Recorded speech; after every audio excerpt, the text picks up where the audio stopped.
Hi, my name is Kirsten Granberry, and this is my second journal article review for Nutrition 522 Weight Management.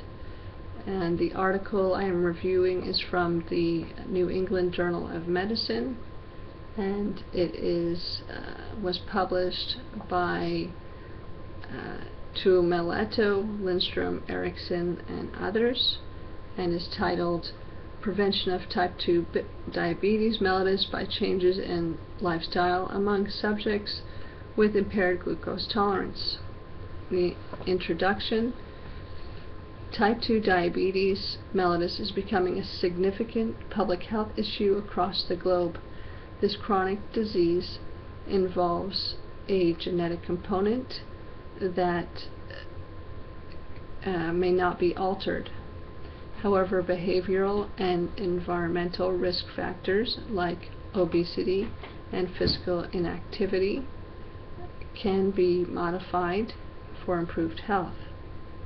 This article discusses the Finnish diabetes prevention study, which uses a changes in lifestyle program for subjects that have impaired glucose tolerance. These subjects are at increased risk of developing type 2 diabetes due to their high blood glucose and insulin insensitivity. The goal of the study is to show that this program is beneficial for those with impaired glucose tolerance. The methods. The diabetes prevention study was a 6-year controlled randomized study with both a control group and intervention group. The study was partly blind because some staff were aware of the grouping of participating subjects. All study subjects signed a consent form to participate in the study, and a screening process was used to select subjects.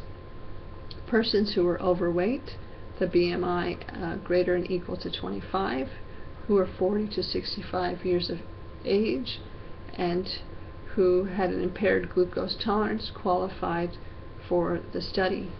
Impaired glucose tolerance was determined by an oral glucose test.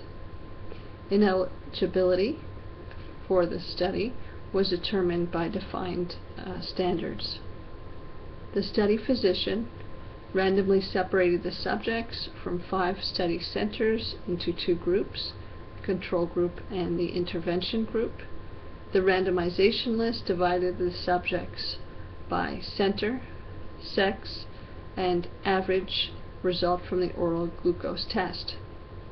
The control group received general diet and exercise information during the study.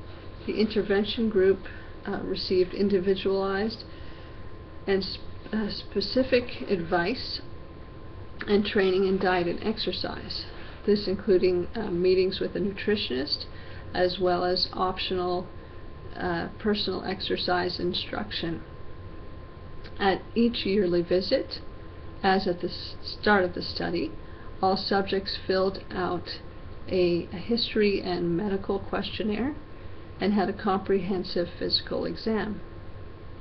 A biochemical assessment of each subject's plasma glucose was an important value for the study and was done at each visit. Serum insulin concentration, cholesterol, and triglycerides were also measured. During the study, those subjects that were diagnosed with diabetes, per the 1985 World Health Organization, could not continue the program. In the year 2000, statistical analysis of the results led to the end of the trial study, and tests were used to interpret the difference between expected and observed results at the start of the study and at follow-up. In order to determine an association between the development of diabetes and the effect of the lifestyle changes, A grade was given to subjects in the intervention group who reached certain defined goals in the program. The results. The subjects in both the control and intervention group shared similar physical and biochemical assessments at the beginning of the study. During the first year of the study, there was a statistically significant decrease in the average body weight for the intervention group compared to the control group. There was also a similarly significant result in the intervention group compared with the control group with waist circumference, fasting, plasma glucose concentration, and serum insulin taken after the oral glucose test. These statistical significances remained even at 2 years. Changes in health-related behavior and achievement of goals were based on self-reported information, food records, and questionnaires related to exercise. The success in attaining goals in the intervention group varied, but were still above that of the control group. The more goals that were attained, therefore the higher score that each subject had, this was linked to a lower likelihood of developing diabetes. The development of diabetes among subjects in the intervention group was less than that of the control group. The overall probability of continuing to live without diabetes was also statistically significant, showing a greater probability for those in the intervention group compared to the control group. This result was also still significant after 2 years and 4 years. The Cox regression analysis of all person years accumulated showed that the prevalence of diabetes was significantly lower in the intervention group, inclusive of men and women in the group.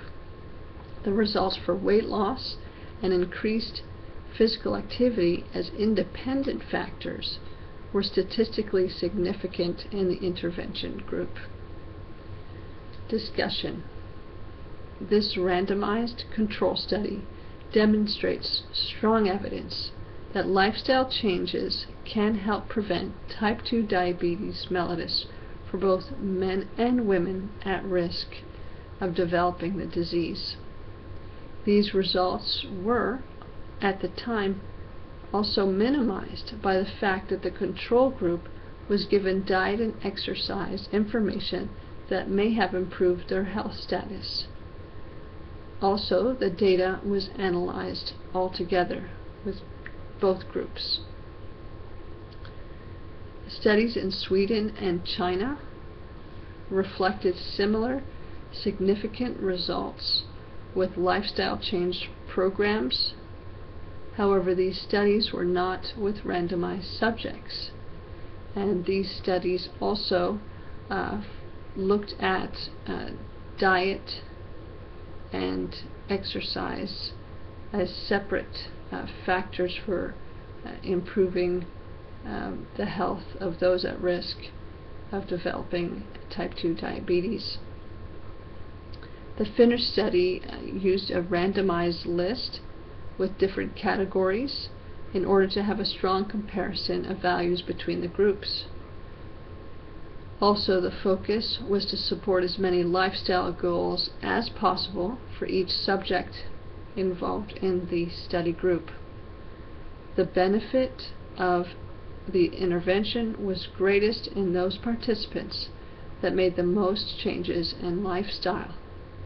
The small amount of weight loss in the intervention group is still important for reducing the risk of developing diabetes.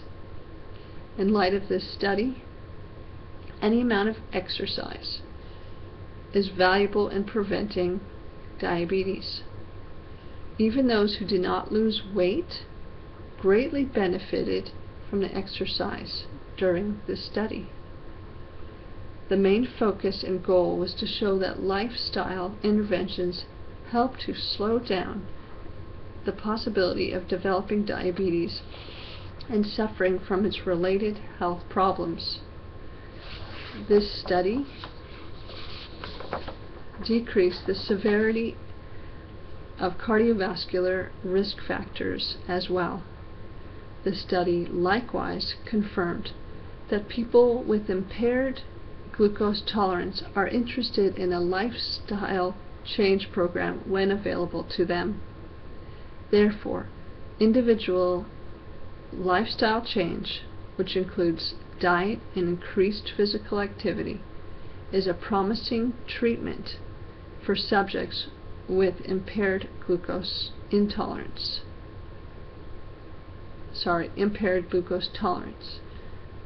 even within a health care setting. Thank you very much.